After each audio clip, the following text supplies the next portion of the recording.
Welcome again to Sounds of Her Love. Why is my... There we go.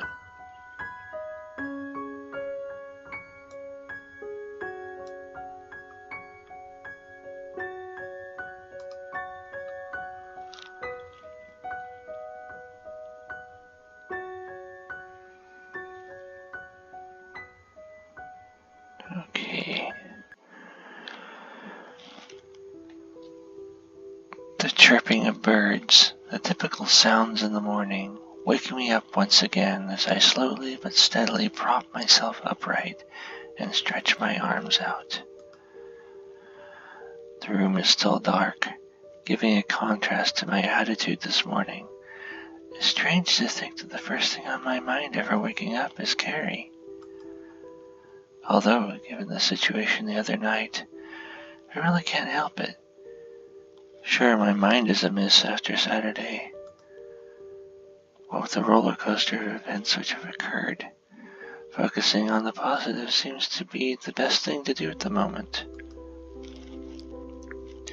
Ceri and I have gotten a lot closer because of it, despite our discussion involving nothing but her ruminating over her painful history.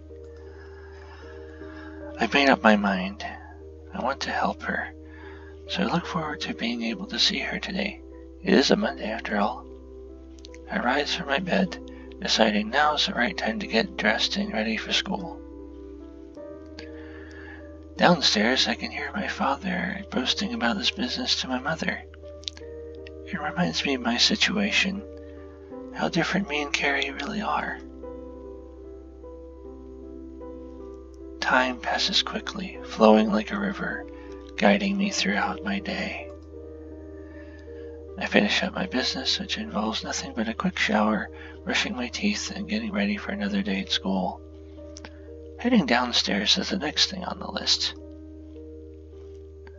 Walking into the dining room, I'm presented with the usual sight of my family enjoying breakfast. Even my sisters managed to make it down here before me, which is quite a rare sight. I take my place next to them in order to have breakfast. Listen, girl, if you're going to have toast, it's got to be wholemeal. I prefer white bread, though. It seems as if my father is arguing with my sister over what bread they like the best. I myself preferred brown bread, but joining this argument would be the most idiotic thing I could do. Times like these usually go unnoticed. The fact that I can spend time with my family. To think that Ceri only has her father is an upsetting thought. Even more so since he's probably in work when she finishes school. She must be quite lonely. Boy, I was asking you a question. I turn to see my father's face inches away from me, a sight which startles me. Oh, what? Thinking about Ceri must have caused me to shut off the outside world. Usually I'm not involved in these sorts of discussions, so it's rare for him to bring me into them. I said, what is better on toast, jam or honey, boy? Whatever you like, dude. I don't know, jam? Well, in all honesty, I prefer butter. But again, giving my own opinion would upset the situation further. See, even your brother agrees. Don't take the opinion of someone who spaces out. I thought I was bad in the mornings. Two of them resumed their argument, with me and my mother trying to ignore the presence of the two idiots at the table. Breakfast today is the same as any other for me. Wonder if Ceri is having hers right now. I take a glance at the clock, an action which sets my mind into motion once again. I'll be late for school at this rate. Is the clock still broken? If it was, then I'd definitely be too early. Not anymore. I fixed it. You have a watch anyway. Why does it matter? All right. Well, I'm off then. Goodbye, son. All right, son. Hopefully bring back a girl this time. Despite my father's continuous comments about girls. It is what I'm focused on today. I deliberately decided to leave earlier than usual in an attempt to beat Ceri to our meeting spot. I step outside, bidding farewell to my family with nothing more than a brisk wave. I look forward to seeing Ceri, a girl I have become familiar with. The rosiness of her cheeks, the silkiness of her braids, and that cute edge to her embarrassed smile. It's not something I thought I would find when moving schools.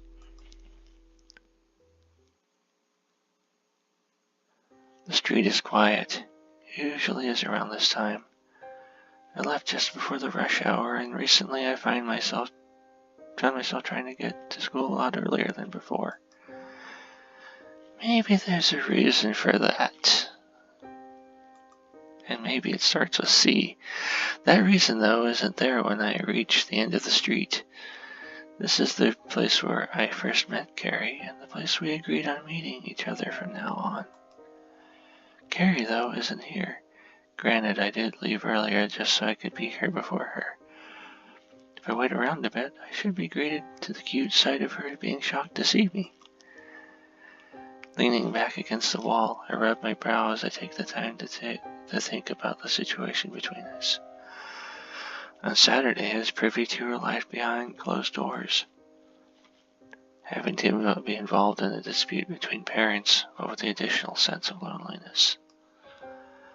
Thinking about it really makes me sad that she has gone through so much. Bullying, a divorce, and seclusion. All of that. And then there's me.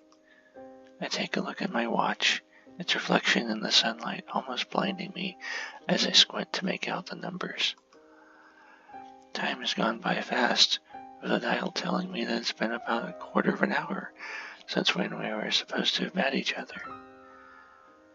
Thoughts fly out through my head as I ponder over why she could be so late, but if I wait any longer, then I won't be able to make it to school in time. If she were to turn up after I left, well, it hurt me. Leaving Ceri behind is something I don't want to do, but I can't afford to be late either. Ceri is probably ill. That's the most likely scenario. I decide to carry on forward, taking myself further down a series of streets towards school. I stay close to silence soon becomes infused with the sounds of students bustling through the school gates to begin the day. Just like me. Unlike them, I have someone in particular on my mind right now. Oh, don't pretend that you have the ability to tell what's on their minds, unless they say. These people weren't there for Ceri when she needed it. All they did was ignore her, casting her away. Maybe they don't have Ceri on mind, but it's sad that people can judge you based on how they see you, rather than what's inside. Ceri herself, wherever she may be, has had a hard time. I keep telling myself over and over, repeating it as if it's the times tables I learned back in elementary school. Ceri must be ill. Could there really be another reason for her absence? Nevertheless, she seems like the type of person that would give me a call to tell me she would not be in. She hasn't done that. Another cause for worry.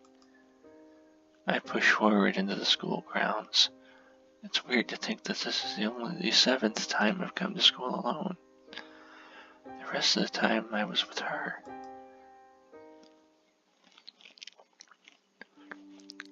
Arriving in class just short of the bell, I sit down to my desk as usual. The best thing I can do now is go about my day as I normally would, but I don't think I'll be able to dissipate the thoughts of Ceri. Hey, Paul, do you know what lesson we have first thing? I wish they had said like female classmate or male classmate so I could voice act this correctly. Okay, we got the guy who's keen on sandwiches. Hey, Paul, do you know what lesson we have first thing? The classmate stands before my desk. I'm pretty sure this is the guy from before who's really keen on the sandwiches they sell here. I think it's biology. Alright, thanks, man. He leaves my desk just as quick as he came, giving me with a sense of sickness now that I realize I have to put up with lessons for a while. I'm not particularly fond of my biology teacher either, but I have more important things to focus on right now. All I can do now is to try and get through this. Lunchtime arrives, the bell doing more than signaling that. It shows that I have got nobody to eat with. I doubt Ceri has or will show up today. Rising from my seat, pains shoot through my back as I straighten it. I've been slumped in my chair all morning, and luckily for me, I never got asked any questions by my biology teacher. As I approach the door to the classroom, part of me hopes to find Ceri there waiting for me. The entire set topped off with a cute blush, her silky golden braids lying loosely over her shoulders. More importantly, her adorable smile. Even though I've only gone just over a day without seeing her, it's still an issue. Despite all this, there is no sign of Ceri as I leave the classroom to make a beeline to the cafeteria. Maybe that 100% Welsh beef can give me the energy to make it through the rest of the day.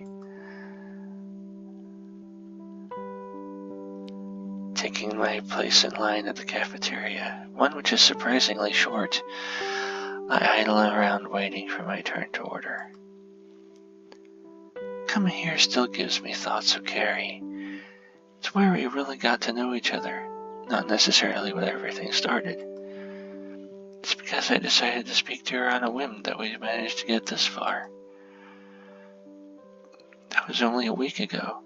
Thinking about it makes me happy what we've achieved over the past 7 days, yet it eventually trails back to the thought of Ceri's issues. Soon enough, the line to the cold food section shortens again and again as we inch forward. One after the other, people grab their food and leave to eat it. Something I would be doing with Ceri if she was here. I decide to grab a sandwich, quickly enough to get the last beef one, leaving me to find a place to sit in the cafeteria.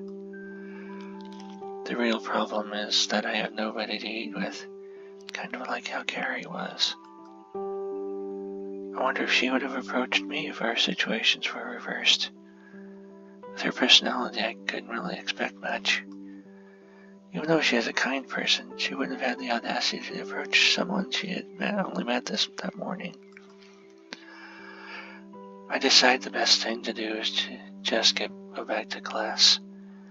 I can probably find someone to talk to there.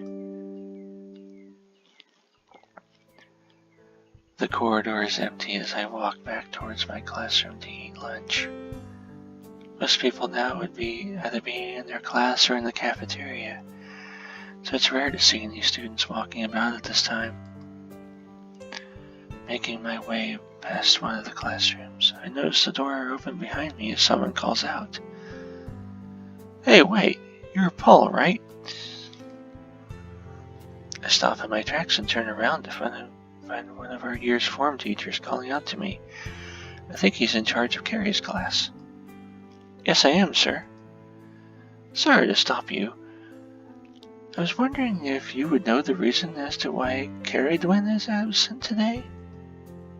We haven't received a call from her parents, so I thought you might know where she is. You have been hanging around with her a lot lately, that is. No, I don't, sir. Sorry. Has this guy been watching me and Ceri? I guess it's kind of his job as a teacher to track people's progress.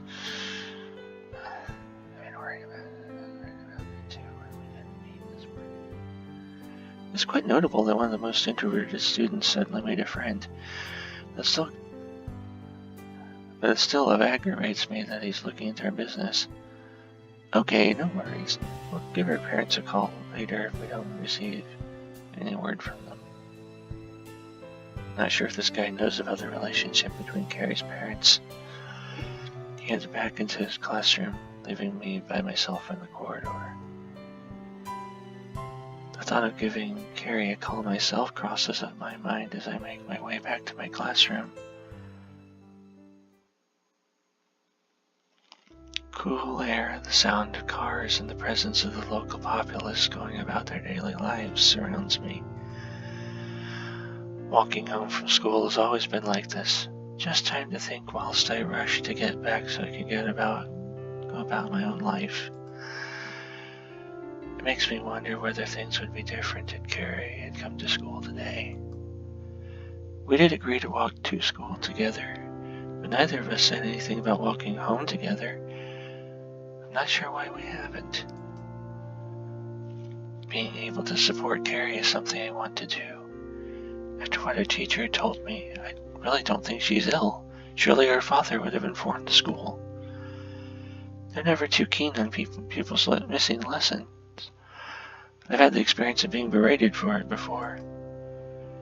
Putting my hand in my pocket, my fingers naturally rest around my phone as I realize I had it with me. I did decide on giving Ceri a call, but I'd rather wait until I'm home before doing so. Something inside of me knows the things we'll discuss won't be the same as the trivial things we both embraced before. Step by step, I traced back my usual path down my street to and from school, quickly arriving home and making my way indoors. Inside, instead of the usual sounds of my father's boasting and my mother's retorts, I find my sister sitting down and playing on her phone. It's something she would usually do. Why she's doing it downstairs and not in her room, I'm unsure. Oh, you're back. Yes, I am. Did you get let out early or something? No, I'm just a faster walker than you. She always has a way to be cheeky. Where's Mom and Dad? Oh, they went out. They said they'd bring back something for dinner. Alright. I take my shoes off in the hall when I get the idea to talk about Ceri with my sister. She might be able to give me a girl's perspective on it all. At least, I hope. Hey sis, is there any reason why a girl might not come to school despite not being ill? My sister turns her head and smirks at me, almost to mock me for knowingly asking something which would make me indebted to her. Oh, did a girl you like take the day off? Very funny. Are you going to give me a serious answer? After raising my voice, my sister responds by giving me a solemn expression. I didn't mean to get loud, but right now I have more things on my mind than her jokes. Well, I wouldn't go if I didn't feel like it. That is, if I was depressed. Thank you. Sorry for shouting. By getting angry, I created a sense of awkwardness between us. Doing so resulted in getting an answer from it anyway, one which isn't unreasonable given Ceri's situation. All I can do now is hope she's willing to answer my call. It's okay.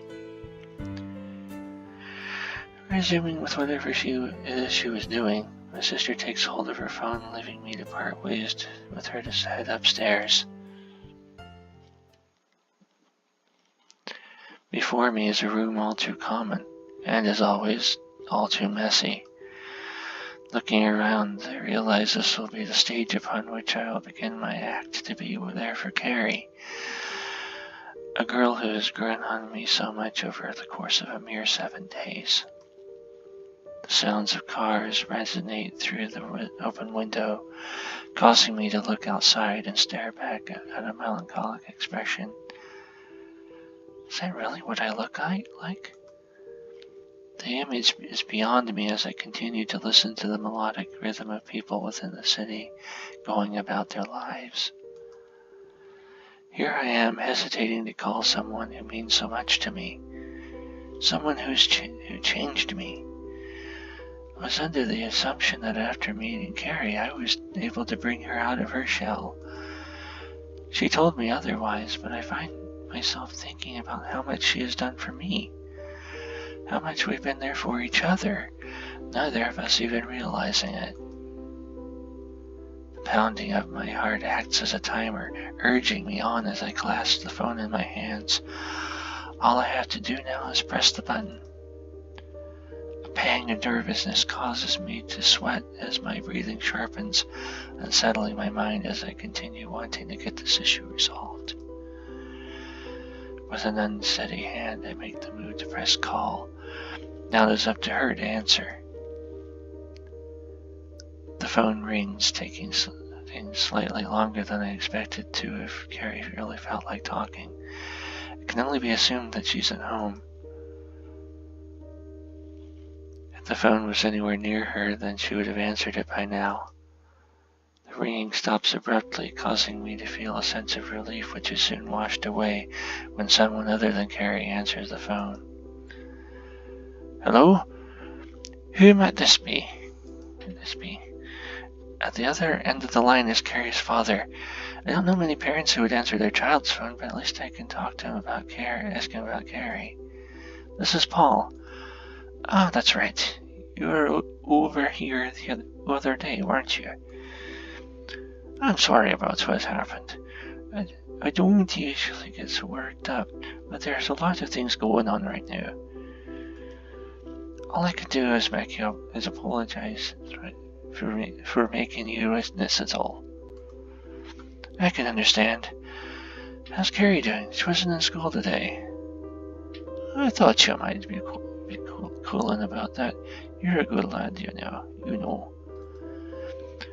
I've only met this guy once and he's calling me a good lad. On the other hand, getting on his good side isn't a bad thing in any shape or form. Ceri's in her room at the moment. She hasn't been down in a while. That's concerning. She has locked herself in her room? I think it's because she is upset about the relationship between me and my wife. I'm sorry, actual British people. My accent is probably all over the place. Well, she won't be my wife for much longer. It's a complicated story. Did Ceri ever mention it to you? Not in any detail. She just told me to forget about her mother after Saturday. I think you deserve to know. It'll help explain what Ceri's feeling. I don't think I'm in a position to be this involved with their family issues. Really, it's odd to think that he would be this willing to tell me. Listening now, though, might make it easier to understand what Ceri's feeling, and if I want to help her, it's something I must know. Currently, we're going through a divorce, but that should be more than apparent. Yeah, so I was really on the nose. Thought maybe they already were divorced, but they're separating and becoming divorced. After we moved to Japan, things started to get rocky between us.